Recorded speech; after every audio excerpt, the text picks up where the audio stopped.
We should explain why we're doing this one, because I spoke to someone last night and they started listening to Chatterbox, and they said to me, where should I start listening to Chatterbox? Because I opened an episode up and listened to it. I didn't have a clue what was going on. And I was like, oh. No. I didn't really have an answer. Oh. Where would you start? We can't recap every episode. I know, but they didn't have a clue. We'll start at the start. Start. Well, let's explain what's going on here, though, and why we're doing this, because people might not know. Go on then. New mic, by the way, was it just a different angle? What's that? Is it a new mic, or you just got it at a different angle? Oh, okay. It just looks really weird. I'm brushing my teeth. It does. It's cool. Black corn on the cob.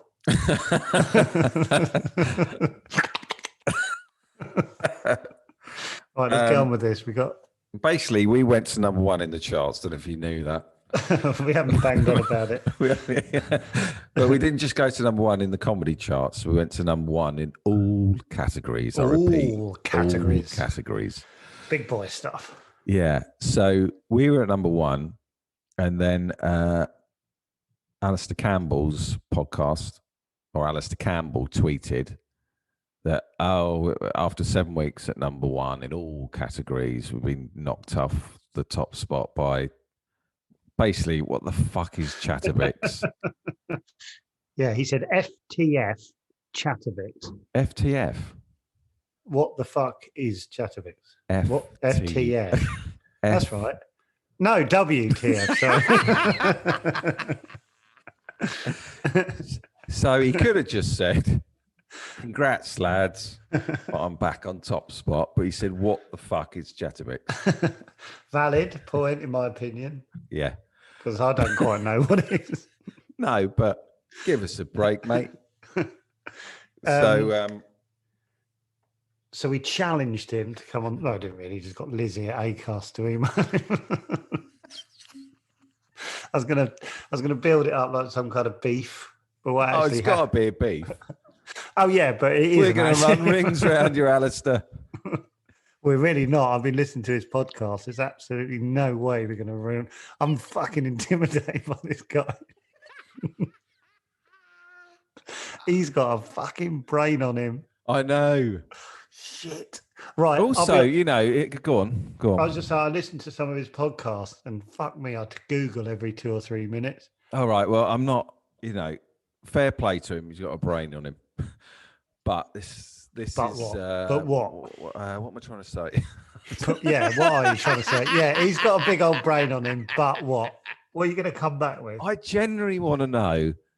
I hope this doesn't sound like, but I genuinely want to know what it's like to have a brain on you. I know, big clever clogs. What's it like to be a clever clogs? Absolutely. It must be fantastic. Or does life just get that little bit more complex and confusing? Also, are you comfortable asking Alistair Campbell what it's like to be clever? Yeah. Okay, cool. All right. Also, the stress of his job back in the day. What was his job back in the day? He was the secretary, wasn't he, for the spokesman for Blair, wasn't he? Yeah, something like he wrote his speeches and. Yeah, I read. He was basically the deputy prime minister. I read what he did for a living. Still didn't quite understand it. Well, we can ask him what he did for a living. He worked for the Today paper. I think. Do you remember the Today paper? Oh yeah, it folded, didn't it? Fantastic little paper. Was it? What was it? What made it stand out? It's just like the font. Didn't they have a pale blue banner? Yeah. I think so. That's what's fucking hell. Thick as pig swill. We really are setting this up. This is David and Goliath, this, isn't it? Two little Davids. I tell you what, I couldn't give a fuck. I couldn't. No, I don't mean it like that. No, I could get. What am I trying to say? What am I backpedaling on? What's it like to read a book and remember what you've just read? What's that like? Oh, God. I fear I'm going to go very quiet in this when you ask these questions. Hang on. I'm going to try to what else? orchestrate it so he feels like I'm on his side. Yeah, I know you will. I know you will. I want to know about this, just the stress of, because I find it stressful, just, Being a gardener. Responsibility that we've got, which is what? What is our responsibility? I don't know, just getting the podcast out all the time. Jesus, what? It's just a clash of the worlds, isn't it? Yeah. I hope he's nice. He seemed nice on it. His tweet or whatever it was made me laugh, though. So I thought, well, he's got to have a bit of a sense of humour because he's. Unless he meant it and he was thoroughly disgusted. Oh God! How do we? What? Yeah. What do we ask when he comes on? Because he's coming on sort of unaware. What's your problem, first of all? Sonny Jim. Shithead. I imagine Alistair uses Sonny Jim, or has done. They don't swear a lot on their podcast. When he does swear, it stands out like a sore thumb. It's the opposite of ours. He's thoroughly. Do you know what? My wife is drawn in by the Campbell. When she found out, she bloody loves his podcast. Mm. Does she? She's part of the problem. Oh my God. She's she would pick his podcast over ours. Definitely. Fucking hell, really? Yeah. Right, easily. Okay. So what? All right. Why is there? I listened to it. It's good, but why is it number one? Well, that's what we want to know. Write these down. These questions. Okay. Why are you number one? Yeah. What's it like to have a brain the size of Europe? Right. Hold on. Do you look down on us? What's it like being clever? Genuinely, what's it like? Do you walk around with your feathers puffed out? I would. Why are you number one? Hold on a minute. Oh no, it's working. Number one, do you walk about? I want to know about the responsibility of a high-powered job. High pressure, high power. What's it like to be in a high? And I don't know. Do you like us? Yeah. What do you think of our pod?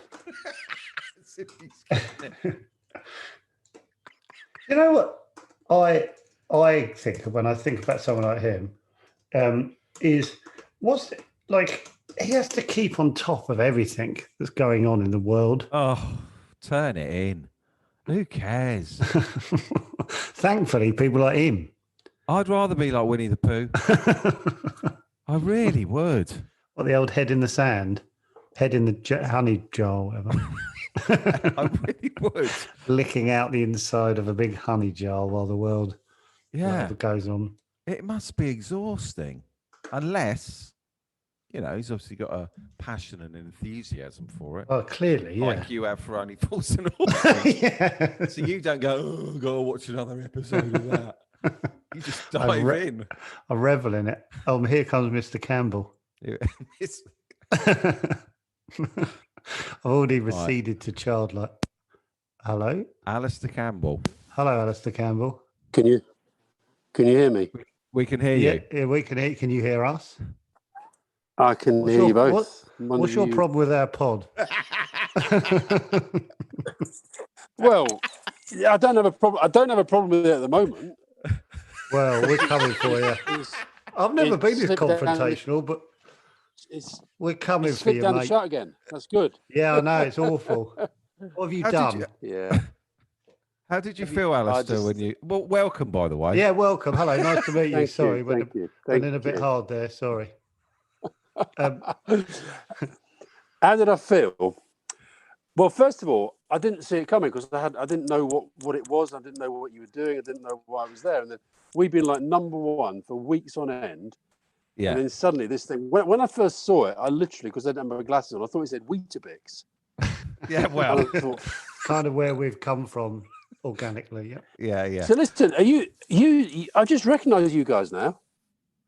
Oh Oh right. God, really? What from? So you're the postman. You're the postman. Oh yeah, from Afterlife. Yes. Yeah, and your mate is the sort of weirdo guy who keeps sort of wandering in and not really know what he's doing. That's the like most. Yeah. It's the most concise description of David's life.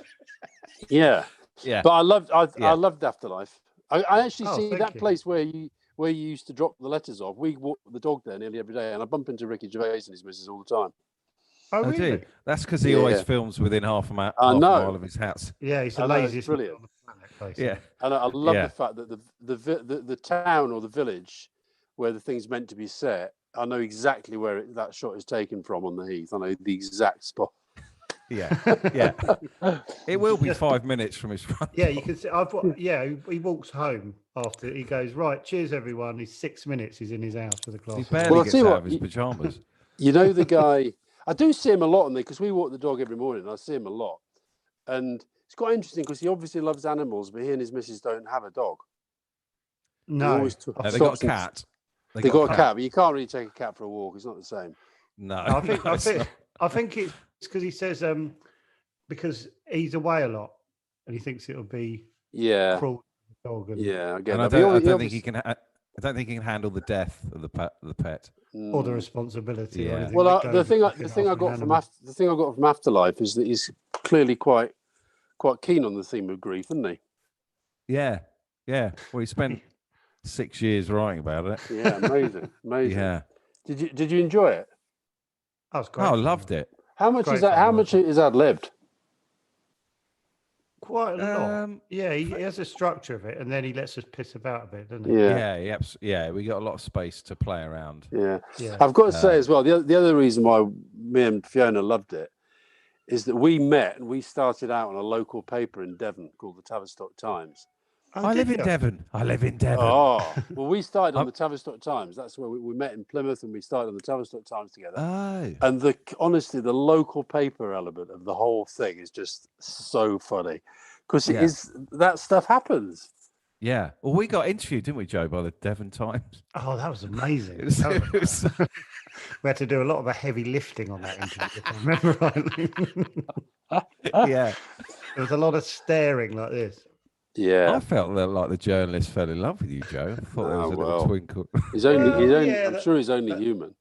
Yeah. Alistair, I really want to ask a question. Go on. Of you. Go on. This is a genuine question. We've talked about it for 9 minutes. What's it like to be clever? Oh, what a great question! Oh, I love that. Does it make life more complex and confusing? Because I'm jealous of your brain. Yeah. But I quite like being Winnie the Pooh. No, but I think you're clever. You see, I think you're both clever. I think actors have got to be clever. I think you've got to have something very special in your brain. Nah. I do. Nah. Oh, trust me. Trust me. Okay, no, I do. I'll tell you what, Not. Ricky is incredibly clever. Yeah. He's unbelievable. He's bright. It's funny, you see, I don't feel that clever. I know I've got the chart topping podcast, The Rest is Politics, that I do with Rory Stewart, that's keeping you off the top. Yeah. Let's just stick to the question. Yeah. Well, no, because we did it, Rory and I, because it's the chart topping #1 podcast, we did an interview. We were at the Evening Standard asked to do an interview with us together the other day. And they asked us what quality we most liked and respected in the other person, right? And I said about Rory that I love the vastness of his curiosity. He just loves to know more stuff about everything. So he reads obsessively, and he knows a lot of stuff. And he said about me that what he'd really learned from me and what he really liked was the absolute clarity of my thinking about everything. And I guess that I think that is because I do like working. I like working. I like reading. I like drilling down on problems. But I know what you mean. I mean, I do wake up at the moment. I wake up every morning in a complete rage about the state of the country and the state of the world. And I do sometimes think it'd be so much easier if I just didn't care. Well, that's what you were saying, wasn't it, Joe? Yeah, basically, yeah. Because you must spend the whole time just scanning everything, because I listened to your podcast. Annoyingly, it's very good. I was hoping it was Emperor's New Clothes, but I thought you were winging it. But turns out, to be honest with you, the other chap's pretty decent as well, isn't he, Rory? Yeah. But yeah, just the sort of the constant sort of, because I started from the beginning, and you were talking about the Ukrainian war and how much that was weighing on you and stuff, and I was like, God Almighty, I've just got this ability to put the telly on and switch everything off. Put a bit of Only Fools and Horses on, and I'm away. I can do that. I can do that mainly with sport and music. Actually, I do find if I'm watching the telly, unless it's something really gripping that I really want to watch. Like what we're watching, I did love, honestly, no bullshit. I loved Afterlife. I thought it was absolutely brilliant. What we're watching recently, we're in the middle of watching Sherwood at the moment. I can get totally. Oh yeah, I started that. Yeah, it's good. I can get totally locked into that, but at the same time, it's making me think about politics all the time because it's very political. The only time I really get out of ruminating about the sort of serious stuff is when I'm at sport, particularly football, Burnley. And also music. I listen to a lot of music. I don't actually read the papers or watch the news much. Right. You're a Burnley fan, do you say? Yeah, big, yeah. Oh, yeah. We've got another podcast you can come on if you like. What is that? What is that? We've got one with David started supporting Exeter because he's moved down to. You can't start supporting a football team. That's like saying, well, that's what the podcast is about. That's like. So don't you come on here. We cover all bases here, Campbell. Don't worry about it. I think I'll start having a fourth wife at the same time. Kind of thing. Wow. They've welcomed me into their bosom, so it turns out you can. The Grecians. Yeah. Yes. Yeah. Well, because David's been a Man U fan his whole life, but never really been sort of involved in going to the games and stuff. So he's doing it all for the first time as an adult. Right. Like you were like 9 or Love something. it. Yeah. So Alistair, I've got to ask you. No, I've really got to get these questions in. Go on then. Did I answer the clever question all right? Was that all right? Sort of. I mean, I think I'd walk around with my chest puffed out if I knew I was clever and just give it the big one. Because you got to be very careful to avoid sort of tripping over into people thinking you're just an arrogant twat. Yeah, that would happen. I'll tell you, just to tell you, I can occasionally really show off though. I went to the first night of the ABBA Avatar thing.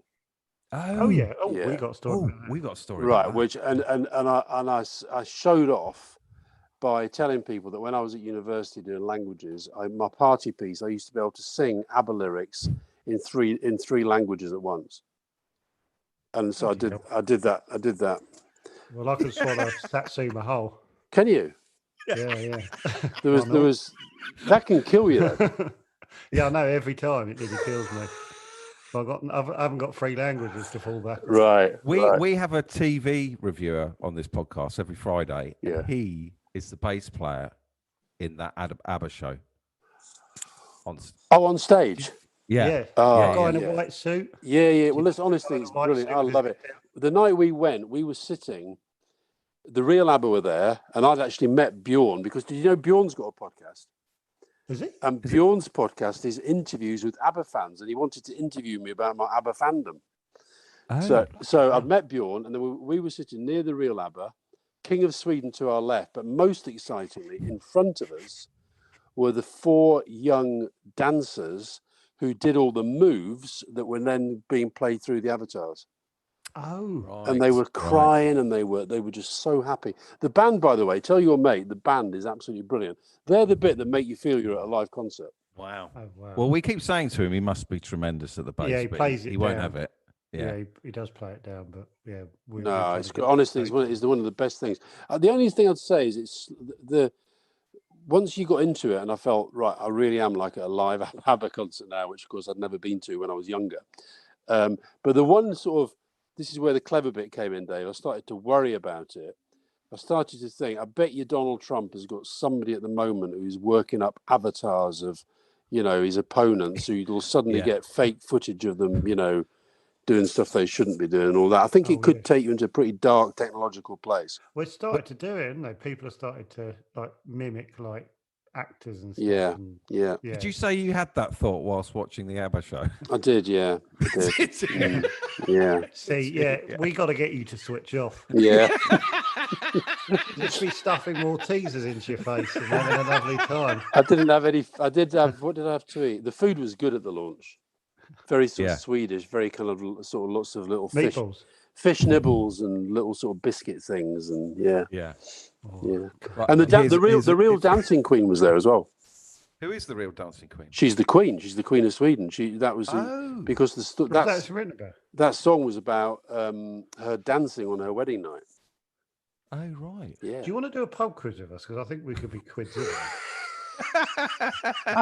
We bring nothing. Right. Tell me your another Exeter City story. Then you were going to tell me. No, this is a question for you. Okay.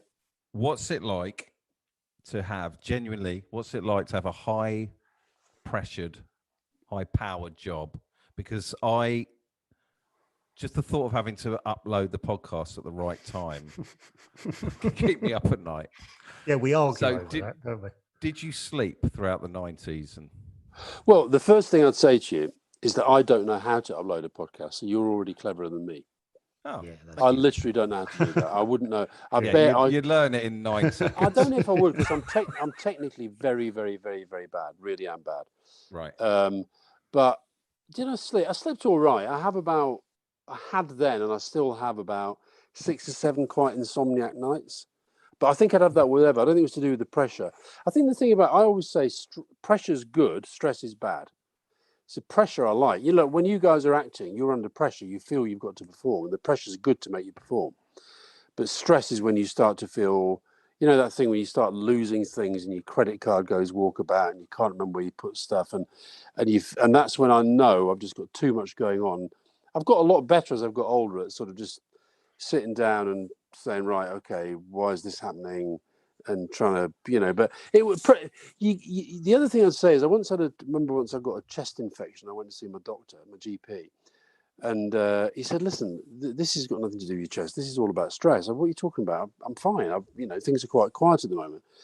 And this was when I was at Downing Street, and he said, "You operate under stress levels 24 hours a day that most people couldn't cope with for a day. So That's what I mean. Yeah. But you do get used to it. You find out if you can do it. And once you can do it, it gets very normal." So when you said you were on had you sort of crashed from like the pressure from what I'd ever been doing before? Because you said you weren't particularly under any more stress than normal at that point. No, it probably was a genuine chest infection, but he would say it was stress related. But I always crash. For example, I always used to crash when I went on holiday. Because it's the decompression of you. And the other thing that you find is you go on a holiday, you're sort of desperate to sort of be a normal parent and be a normal partner and all that thing, but your head's just not there. Nice. And it always takes a few days then I'd have a crash. And it was, if you read my diaries, I'm depressed most holidays. And I always feel bad because, Fiona and the kids think it must be about them, but it's not. It's just that I'm decompressing and I can't quite get my head in the right space. Yeah. So what were you sleeping? When would you go to bed when you were in the... Quite early if I could. I mean, regularly before 10 if I could. But regularly I wouldn't be finishing work till about midnight or something. So it would totally depend on the circumstances. But I'd try and sleep. I didn't mind the odd. I wasn't a great napper, but I didn't mind the odd nap. If I suddenly felt tired, I'd have 20 minutes. Yeah. No, it wasn't terrible. I mean, I used to get up no later than 6. I'll tell you the other thing I did, particularly latterly. I started to get into running, and I ran to work, and I found that really helpful. Joe's just run the marathon, haven't you, Joe? Have you? Yeah. What time did you do? 4.5 hours. Oh, rubbish! I beat you. I did 3:50. Yeah, did you? Yeah. Shit, and 5 of my toenails came off. 3:53:01.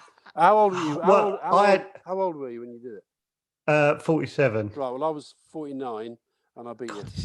Yeah. This is why you're top, isn't it? Yeah, I know. I've got a condition called maladaptive competitiveness. Have you? Yeah, it's a real thing. Go on.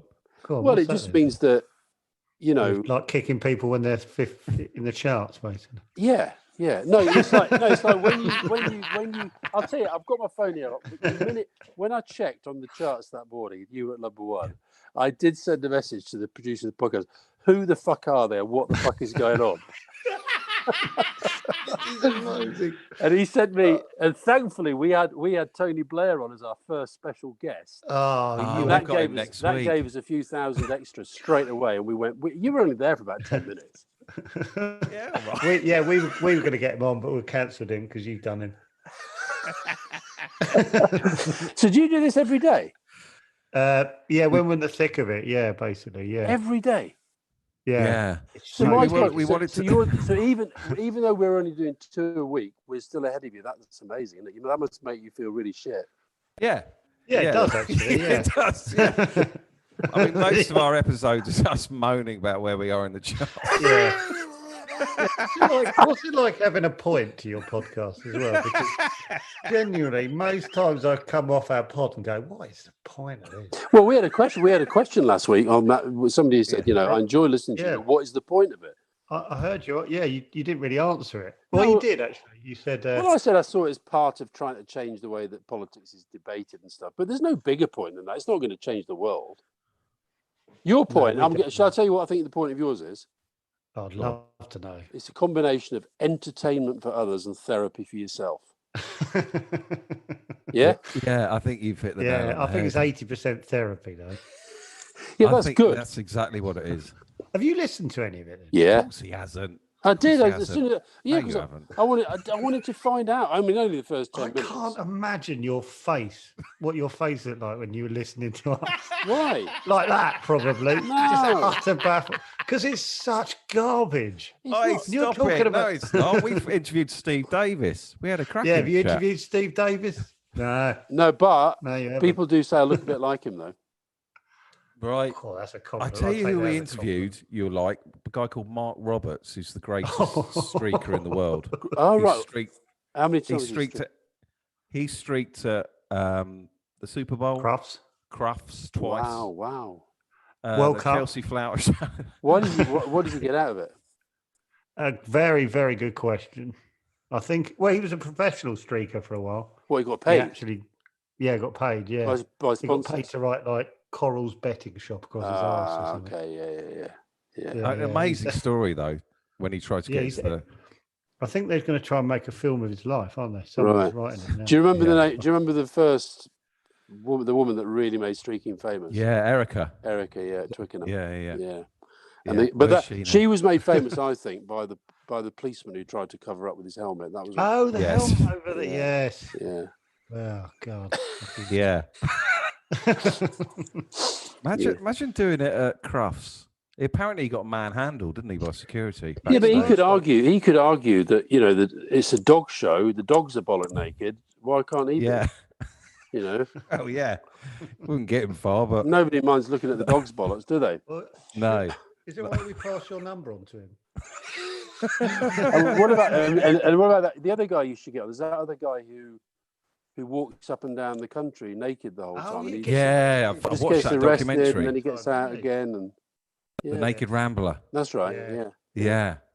So why are you guys not acting? Do you write stuff as well as act? Yeah. Right. Yeah. And do you always work together? We have done for about 10 years. Right. Yeah. Do you like each other? Yeah. Well, we get. We really. Absolutely. Well, I'll tell you He's something. a super guy. We are super guys. This is weird. We can't be in the same room while we do. No. We find it too embarrassing. Are you in the same room with Rory? Very rarely. We've been in the same room once. I actually find it's helpful because we don't interrupt each other as much as I think we would if we were in the same room. And the thing I've noticed about podcasts is people really don't like it if you're talking at the same time. It's a bit different with you guys because you're being funny and you're making people laugh and stuff. But I think when you're having a kind of intense debate, the only time we've had really complaints is when I lost it with him over Northern Ireland. I thought he said something really, really stupid. And I really went for him, and we started shouting at each other a bit. Oh, did you? Yeah. What episode's that? I'm going to go straight. Did it genuinely get a bit? Yeah, he did. He told me to shut up. I told him he was talking absolute crap. And he was quite taken aback by the end. He actually said on air that he found he checked his pulse because it was just racing just so fast. So we, because with the whole thing when we started, we said it was going to be about disagreeing agreeably, but it became a bit disagreeable. But you talk about, the one thing, I hate this government so much. I know you shouldn't say hate, but I really despise them. But the one thing that's right at the top of the tree for me is the sort of vandalism that with which they're approaching the Good Friday Agreement in Northern Ireland. So that was why he said something a bit I thought a bit glib, and I just fucking lost it. Yeah. Have you ever debated with anyone, Alistair, where you thought, I'm out of my depth here? No, I've debated. No, I've debated with people where I thought I'm going to let them do the lifting here because they know a lot more about this than I do. Right. I'm not. I'm quite good on. I'm very good on political stuff, and I'm very good at working out a political position of what I want to say about something. But sometimes, if it's somebody who really, really understands how a global economy works and can really explain it, I'd rather listen to them than pretend that I know what I'm talking about. Yeah. What about the other way if someone's a dimwit? Oh, that's just. I mean, I once did a debate on ITV with Nadine Dorries, and I ended up banging my head. This is before she was a minister. I literally ended up banging my head on the table. And I did one on Irish radio recently with Andrew Bridgen, another Tory MP, and we were talking about. I can't remember what it's about. And while I didn't realise that, like we're on camera now. I thought it was just radio, and I was literally banging my head against the wall. So yeah, that's not good. I like people I like people. I think politics is pretty difficult. I'm doing this TV program at the moment called Make Me Prime Minister, where we've got ordinary members quotes. I hate that phrase, but you know what I mean. Members of the public who think they could be Prime Minister, and what channel's that on? It's not on yet. It's going to be out later this year on Channel 4. Right. And we are Saida Warsi, she was in David Cameron's cabinet. She's Tory, me Labour. We're out putting these people through their paces. And what's really interesting is seeing them understand how it's a lot harder than it looks. Oh, of course. But there are so many people in politics who think they're really, really, really good, and they're just not. They're just not very good at it. So how did they get to their position? How have they worked I their way don't know. I really don't know. I mean, I look at a good 2/3 of the current cabinet, and I think I just can't see how any of you got there. How's Johnson become Prime Minister? The guy just can't do the job. And I think they've got their. I do think our system is starting to fail. I think the political system is creaking, and it's got to be reformed. I think our media is a big part of the problem. I think that you look at the way that, I mean, most of these cabinet ministers at the moment, if they were being treated by the media like we got treated when we were in power, they'd be getting shredded 24 hours a day. They're just hopeless. It's almost like they've normalized incompetence. Like, I talk to journalists who say, oh, it's such a nightmare interviewing these people because you have to pretend to take them seriously. I said, well, why just call them out? Yeah. It's awful. This is one of those moments where I'm letting you talk, Alistair, because I wish I could come back with something that was enlightening. Yeah. Go on, you can. No, I can't. It's really annoying. Why don't you go into Google Translate and start speaking to me in German or something? That'd be good. But you're learning German, aren't you? No, well, I'm relearning it a lot. I did it at university, but then I lost a lot of it. I just got back from Munich. It's great. No, I love Germany. Oh yeah, it's really lovely. Yeah. And they're really lovely people. They are apart nice from people. One guy who slagged me off. Although a lot of Germans outside Bavaria don't like the Bavarians that much. It's a bit like, they see them. I guess it's a little bit like the rest of the country maybe sees people in London. I don't know. Yeah, a little bit. We had a film playing, and we had to go for a Q&A at the end. And as the credits were going down, this guy got up. I can't do a German accent. But I'll have a little go. Go on. He just went. Well, he's Japanese, was he? Yeah. I was like, sorry, different what? And he laid into me. And I asked the lady I was with, does he know he's being rude, or does he feel like he has the right to say that to me? Was he just putting out there this possibility? Was he mentally ill?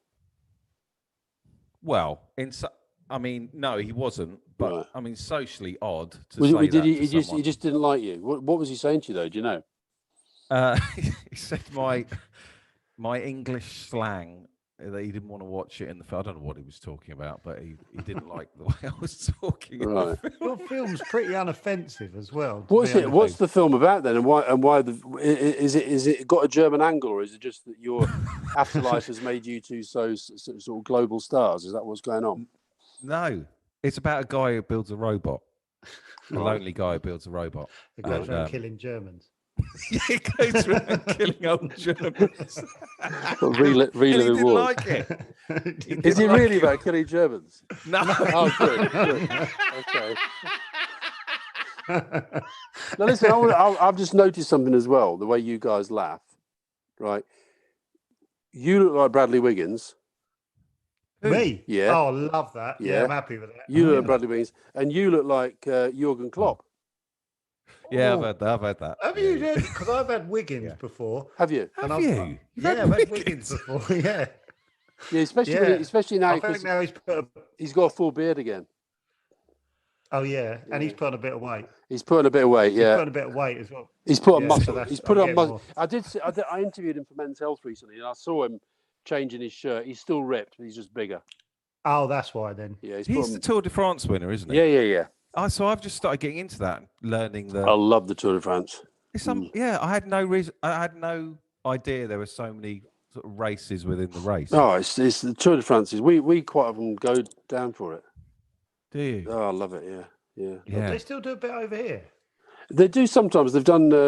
They've been here. They always have a. They tend to start it outside France, and they sometimes have stages outside France. So that is, and then that led to the Tour of Yorkshire, and cycling is massive now. It really is.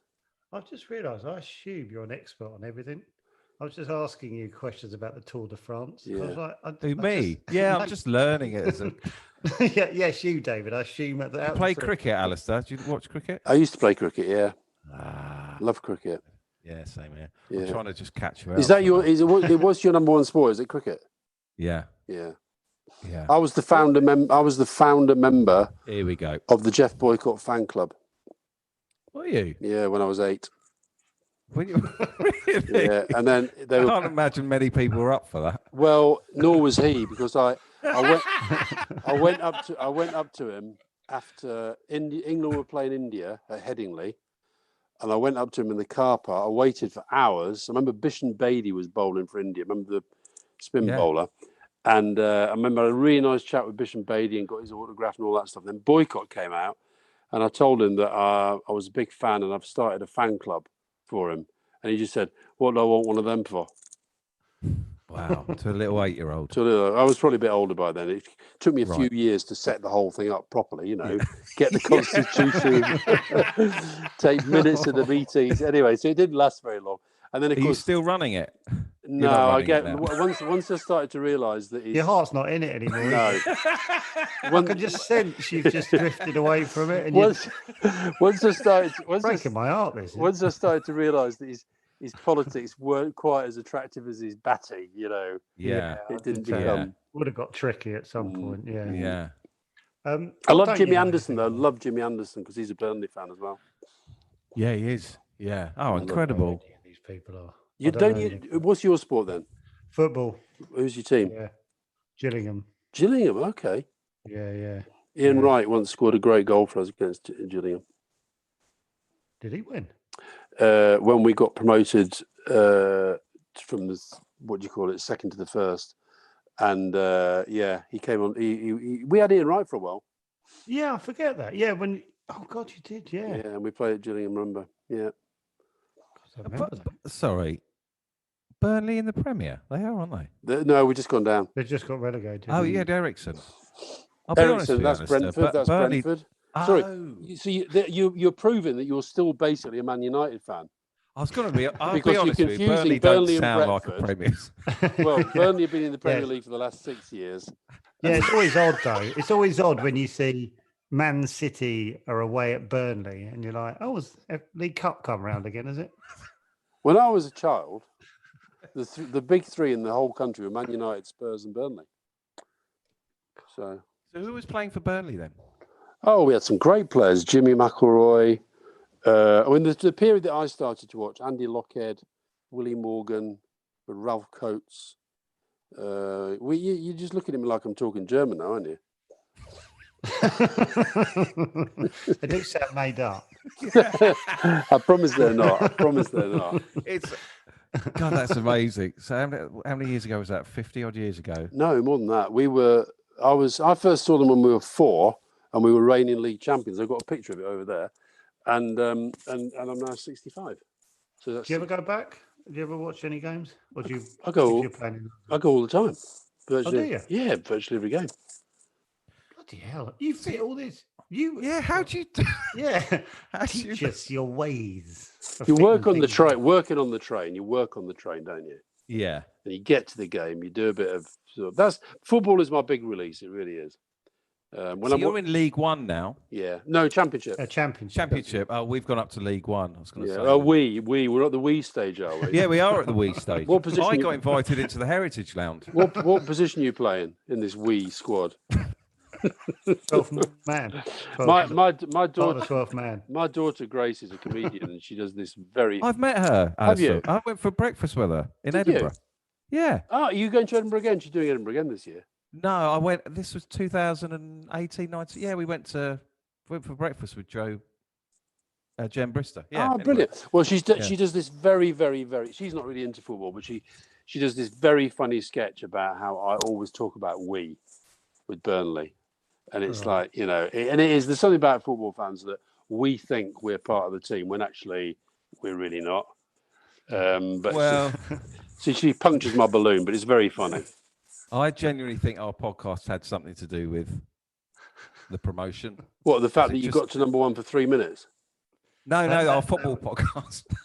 I did. Basically, David wrongly thinks we're part of. No. There's this good vibe throughout the. Yeah. club Well, listen. I'll whilst tell you something else, right? I don't think Do you that. believe in the sort of the butterfly effect? You know, that the butterfly wings Yes. move and it changes. If you do, I do. Yeah. Okay. Right. We'll all believe in that. So, just imagine, right? Let's imagine that Exeter City are at home to Burnley in the cup, right? And it's 1-1 with 8 minutes to go, and the stadium announcer says today's attendance was 7,418. Thank you for all for your support. If it said 7,817, right? Mhm. So that means that somebody who might have gone didn't go, right? Yeah. There's just the outside possibility that one of the players will react slightly differently in that moment Yes. Yeah. to hearing Yes. that number. Therefore, the person who didn't go possibly had an effect on the outcome of the game. Yeah, So so that's why I feel like the players were buoyant throughout the season because of our weekly podcast. Yeah. Do you know that they? We're a massive butterfly. Do you know that they That's what listen we're to your saying. podcast? We've had them on. Cool. We've had Yeah, the yeah. manager. Well, listen. I Yeah. think you should talk. I think you should change the name of the podcast because Chatbix. People think it's Weetabix. That's not. No. This is called Chatterbix. Our other one is Okay. called My New You Football don't know our Club. back catalogue. We've got about massive, 9. I'm just saying, the Massive Butterfly is a great name for a podcast. Massive, yeah. Well, I would change it on your recommendation, but Do you want to start one, Alistair? We No, I think you should start we it. can work around no, you. you start it with us. Can we Listen. get on your coattails because you're number one, basically? Don't you We think? want to be number one with you. Are you maladaptively competitive like I am? Yeah, Well, if you are, I'd like to be as well. Okay. yeah. Basically, We yeah. are. We really Yeah, are. we're obsessed. I woke up to a text saying, David saying, "Have you seen Alistair Campbell's tweet?" I woke up to that. Within 3 seconds, I was on Twitter and I replied. I And- said, "Let's get him on the pod." and And I now think we- Dave replied, "There's no effing way he'll come on this pod." And here we are. Yeah. Not only that, Yeah. I told you that I only had 20 minutes, but I've so enjoyed it. I've just sent a text message saying I'm going to be late. And I don't normally do that. I don't like being this late. is wonderful. I don't must like- admit, I think I think we should do a politics podcast where we're the Dumbos sit alongside you. You teach us about what's going on in the world. Okay. Oh my God. I mean, I would say 89% of the population are Dumbos. Yeah, I did a lot of Googling when I listened to your pod. I really did genuinely enjoy it, but I was frantically Googling. Really? A lot of stuff. Yeah. Well, like, where is Colombia? Yeah, well, honestly, probably worse than that. That's episode 1. Where is Yeah, what is a Columbia? What is a constituency?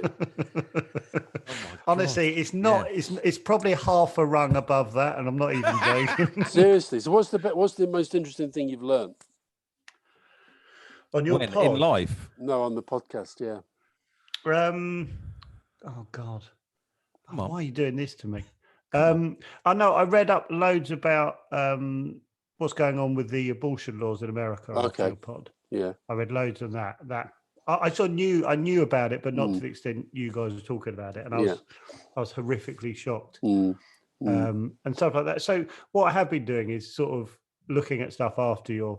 Yeah, we get a lot of that. We get a lot of teachers who get in touch and say that they get their kids to listen to it in the class, and then they go off and do different projects about stuff that we talk about. So it's good. I like that. It is good. Yeah, and it's not too serious as well, because I was like, you muck about as well, which is quite nice. So those bits I can relax in. I don't have to Google. I'm determined tomorrow. We're recording it tomorrow. When does this go out? We'll put this out. Yeah, tomorrow. All right. Well, while you're putting it out tomorrow, we'll record. I'm determined to talk about the Elvis film. Have you seen it? No, I've heard it's. What have you heard? It wasn't doing very well in Germany. That's what I heard. Okay. Well, listen. There's parts. I love Elvis though, but there's parts of it that are really pretentious and they get on your nerves. But the Elvis bits and the ending. I'll give away the ending. Right.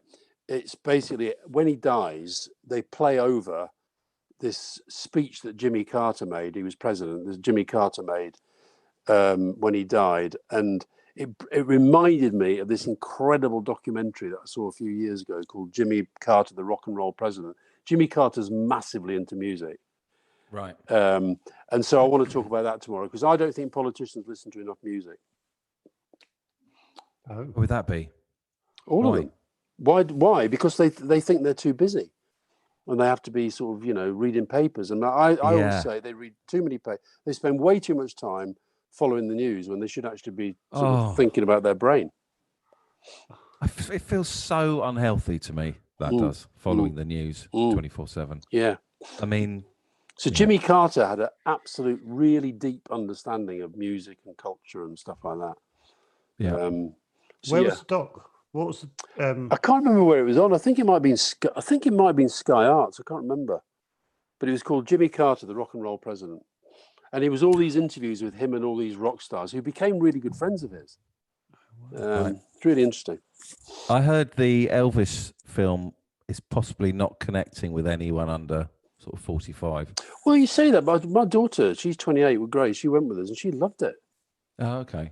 She thought as she came out, she said, "God, I get why you're obsessed with him now." Who's playing Elvis? He's a newcomer, isn't he? Austin Butler. He's an Aussie. He's amazing. He's amazing. I read something about like he lived as him for like 18 months or so. Was that nonsense? I don't know, but he's honestly. I don't know how they've done the voice, whether it's really Elvis's voice or it's him or it's a mixture or it's technology. I don't know, but when he's doing Elvis on stage, it is incredible. It is incredible. Yeah. The old Elvis the Pelvis thing. I mean, and then the other thing that's really interesting is watching the impact that Elvis had on the kind of social debate at the time. I mean, you had loads of policemen at his concerts because they were it was all about offending morality and all this stuff. Really? Yeah. And the big story is about how Colonel Tom Parker wouldn't let him travel because it turns out that Colonel Tom Parker was a complete fraud. He was a Dutch guy. He didn't have he was basically had a false identity. He didn't have a passport. He couldn't travel. So he didn't want Elvis to travel. Right. So he just played this bloody hotel in Las Vegas night after night after night. Is that what he did? Is that That's the story of the film, yeah. Yeah. Yeah.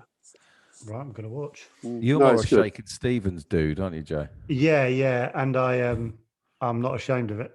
Shakin' Stevens. Wow. Big Shaky fan. Yeah. Right. Green Door on a loop in this house. No, he was all right, but Elvis is a league of his own, isn't it? Let's be honest. Well, yeah. I think I've missed the boat with Elvis. Have you? I think so. Yeah, I feel like I like my music, but I missed the Elvis boat. Right. I think you've got to get on it. Get on it. He didn't write his tunes, did he? No, not a lot. Where did he write much? He didn't write much, but no. But he's just. But he had the voice is absolutely unique. Yeah. And it's such a sad story. The whole thing is such a sad story. Yeah, I'm not sure I really know where it goes. I know where it ultimately ends up. Well, he dies age 42. He's 42. Mm. Bloody hell! God, I'd love to be 42. Yeah, love to be 42 on the toilet. How old are you two then? I'm 47. Right. 48. I had two people say to me this weekend, "No, you got to be in your 30s, haven't you?" That's good. No, I'm 40. Yeah, that's good. Well, they thought you were in your 30s. Yeah. Was it on a call, on a phone call? Switched the camera on and they went, oh. So you do this literally every day. How much preparation do you do? None. Well, me particularly, none. None. Our idea was, Alistair, I used to be a gardener. Yeah. So I used to cherish podcasts. Mm. And when they ran out, I used to find it so frustrating. My favourite ones ran out. So we were kind of like, let's just throw shit at the wall and put one out every day and turn it into like a little soap opera. Mm. So if you need that gap filling while you're working, you can stick us on. And when you say soap opera, do you bring characters in that aren't you? We do on a Thursday. We do. Yeah, we've got little guests. We have regular guests. Like we've got a weatherman who basically sings shanties now. Really. Right. We've got a TV reviewer. We've got a TV reviewer. We've got a girl called Rosie who's a new stand-up and she does gigging diaries. She tells us how our gigging's going. Right. They do this thing called Canal Thursday, which I don't have the time to explain that. I understand what it is myself. And we interview, and I think we're fantastic interviewers. I think you're amazing. I mean, that you have actually asked me questions I've never been asked before. That's always a good sign. Oh, really? I've never been asked before. What's it like being clever? Oh, I'd love to be clever. Well, that was the main thing we wanted to get out of this because the sort of we've talked about being because we've been doing this a year, haven't we? It regularly comes up. Wonder what it's like to be clever. But listen, Ricky's really clever, isn't he? He's a bit of a genius, isn't he? Yeah, he's. Ask him though. Yeah, don't him inflating his ego. Has he got a big ego? Has he? No. No, he's clever. Yeah, he is clever. Yeah, but I want to know what it's like to read a book and be able to remember what you've just read. I often don't, though. I mean, I probably sound more knowledgeable about books. I don't know if you've noticed on the podcast, I tend to talk about books that I've just read, whereas Rory seems to be able to talk about books that he read 10 years ago and he can remember them. And Fiona, we got the wrong one on. Yeah, we can have Rory next week. I think he might be a bit posh for you guys. I don't know. Oh yeah, he's got a pinky ring and everything. Oh, is he now? Yeah. How did you end up? What's a pinky ring? What's a pinky ring? Ring on your pinky. It's a little ring, but the posh types tend to wear them because they get handed down father to son and all that stuff. Little family crests and all that. If you see somebody with a pinky ring, it usually means that they're quite, How did you end up doing the podcast with Rory then? How did that come about? It was actually the idea of a fellow Burnley fan called Tony Pasta, who works for Gary Lineker's production company, Goalhanger. And it's so I don't know if you've noticed, my son thinks it's hilarious. Every day the podcast comes out, my son religiously checks Gary Lineker's Twitter feed to see how long it takes before he says another great listen today. So because it's actually 2 minutes after it's out. It's his company. Yeah, it's his company. So they came and said to me that they've got this really successful podcast, The Rest is History. And why don't I do one called The Rest is Politics, but do it with somebody who's not of the same views. Their original idea was me and Dominic Cummings, Johnson's person. Yeah. And I didn't think that. I did talk to Cummings about it, but I didn't think it'd be very. I think we'd tire of each other very quickly.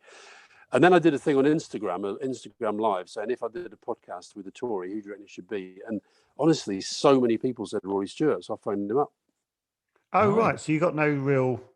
You didn't know each other that well before. No, I knew him, and he knew of me. I knew of him, but I'd only ever met him and talked to him properly maybe once. So you mates? Are you friends now? Yeah, I'd say that it does sort of build a friend. I mean, look, we've barely seen each other. We did one. I went up to his house in Scotland. We did one of them face to face. I've done a couple of interviews with him. where we've been interviewed together. We did an event together. I'm sure, like you must be getting invited to talk to the big banks as the podcast double act. You must get that all the time. Yeah. So we did one. Talk about our Griffin favour bags. Yeah, we did one of those. And I'll listen. The next time I do one, I'll say, by the way, if you want something, people who understand the world just as well as I do. Yeah, get these guys. A couple of big hitters. Yeah. Jurgen Klopp. Jurgen Klopp across as that intimidating. If I said, a couple of Jurgen Klopp and Bradley Wiggins lookalikes, they'd go for it. What about Wiggins, Klopp, and Davis the podcast? Yeah, that would do. We can all learn to mimic them. I don't think I do look like Steve Davis, but some people have said you look just like Steve Davis. I also get Nick Clegg, and the other one is Ed Stewart. Do you remember Ed Stewart, the DJ? Yeah, I get Ed Stewart. Yeah. Do you know what? When we interviewed Steve Davis, I couldn't get over how, because he's a genius. Yeah.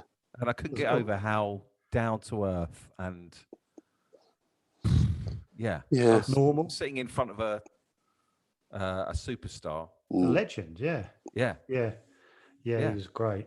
Yeah, if you want to get stuck into the Chatterbox, Alistair, start with Steve Davis. Okay, is it good? Oh, it's great. Yeah, we're great. That's your gateway into. Okay, is that the gateway drug to just eating it all day long? Yeah. He said he wouldn't mind playing Dennis Taylor on acid and having it videoed. Wow. And then it made the national newspapers. Would you? Did you try and talk him down from that, or no? We kind of encouraged. You can't. When Davis is on one, you just cannot. He just goes. Have to ride the wave. He just sees that red-black combination and he's gone. Yeah, honestly, he was away 15 minutes about all the different drugs he'd want to do with Dennis Taylor. He thought it'd be a good YouTube series. I think it would. Oh my god! So listen, I can't really promote this tomorrow though, can I? Because it'll be coming out the day before ours. I mean, that's not good, is it? Well, we can wait. As I say, we're happy to work around you. So listen, will you send it to me so that I can push it out and say this is the podcast that knocked us off number one for a week for about. Oh, that'd be amazing! Yeah, that was brilliant. Thank you. It's lovely having you on, Alistair. I knew it would be. But I told my wife you were coming on, and she's a massive fan, and so her eyes lit up, and she sort of forgot about Chatterbox. Really annoyed me.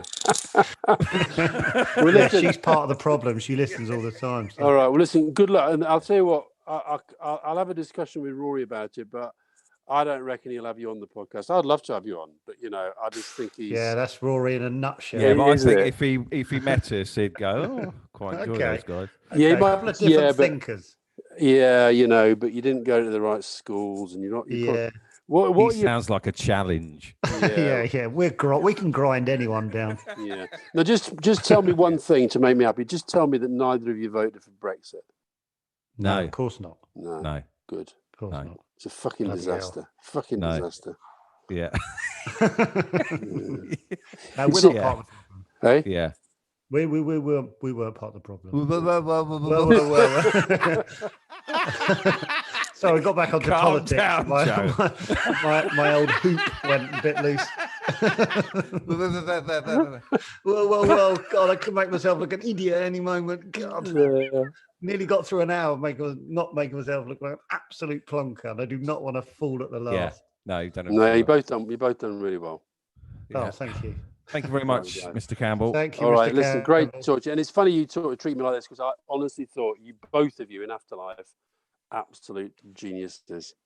Oh, bless you. Yeah, thank you very much. We talk about you a lot, because especially you, because when we were up there at the post box, where the post box by the house, we walked past there loads. Yeah. Well, I'm happy to meet you there at any time. Do you live near there? No, but I will travel. No, he'll travel.